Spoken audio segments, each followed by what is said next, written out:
two classifications under here. You have your atrial syncytium and your ventricular syncytium. So this just means that these are units that allow the heart to contract in sync with each other.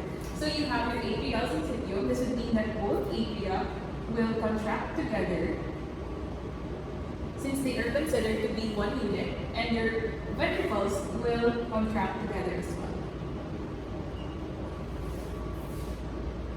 Next, let's talk about the regulation of heart pumping. So for the regulation of heart pumping, the bulk of the control comes from your ANS, or also known as your autonomic nervous system. So your ANS is what controls automatic and involuntary responses of your body. So for your systems, the ANS mainly controls your cardiac muscles. So see, cardiac muscles, they are involuntary. So that's why you can control how fast or how slow your heart beats. Okay, so for input of this regulating system, it comes from higher brain centers. When you say higher brain centers, you have your cortex, your cerebral cortex, your limbic system, and your hypothalamus. So instructions can come from these three higher brain centers and instruct your cardiovascular center found in your medulla oblongata. So instruction from higher brain centers go through your cardiovascular center or medulla oblongata. So where else does the input come from? It may come from sensory receptors. So here we have examples. You have your proprioceptors, which are there to sense movement. You have your baroreceptors that sense changes in blood pressure. And you have your chemoreceptors that sense changes in blood chemistry.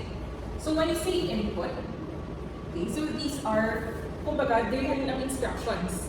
Okay? And these input will tell your cardiovascular center on what to do. To maintain homeostasis or para ma-regulate ang blood pressure and blood flow and heart pumping as well. So kung may input, of course, may output. So instruction again comes from the input. They instruct your medulla oblongata, which is siya na ang middle nine. And from there, na-output that. So this is the response. So for your output, again, this is from your autonomic nervous system mainly. So you have here two parts. For number one, you have your cardiac accelerator nerves. So this is generally for your sympathetic response.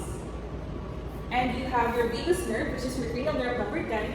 This is for your parasympathetic response. So when it comes to the beating of the heart or heart pumping, you can only have sympathetic or parasympathetic response. Diba? So general background, with your ANS, your autonomic nervous system, you have two divisions, your sympathetic and parasympathetic. So in general, the sympathetic is for fight or flight, and your parasympathetic is for rest and digest. So with context again to heart pumping, under your sympathetic output, kay heart, you have your cardiac accelerator nerves. And since the sympathetic is fight or flight, this would mean na all controls or most controls of your heart will be increased. Okay, so increase contractility, increase blood pressure, what else? Increase cardiac output, stroke volume. So most of these things will become increased. Okay, under the control of your cardiac accelerator nerves. On the other hand, you have your vagus nerve, which is under your parasympathetic control. So kung si Simpa, fight or flight, kailangan increase tanan kay heart, di ba? Kaya kung fight or flight, you're preparing your body for fight or flight response. For parasympathetic, this is rest and digest. So you don't need the increased contractility, increased blood flow, blood pressure. So kay parasympathetic, decrease the tanan. So this is under the influence of your vagus nerve. Okay, so general picture, may input coming either from higher brain centers or from sensors, sensory receptors in your body. They detect stimulus or changes sa internal or external environment ng isang body. And after this, they tell your middleman, your cardiovascular center, your medulla oblongata, to respond accordingly. So halin kay medulla, subuon niya either si cardiac accelerator nerve, kung kinanglan ka, increase contraction, blood pressure, cardiac output, stroke volume. Okay?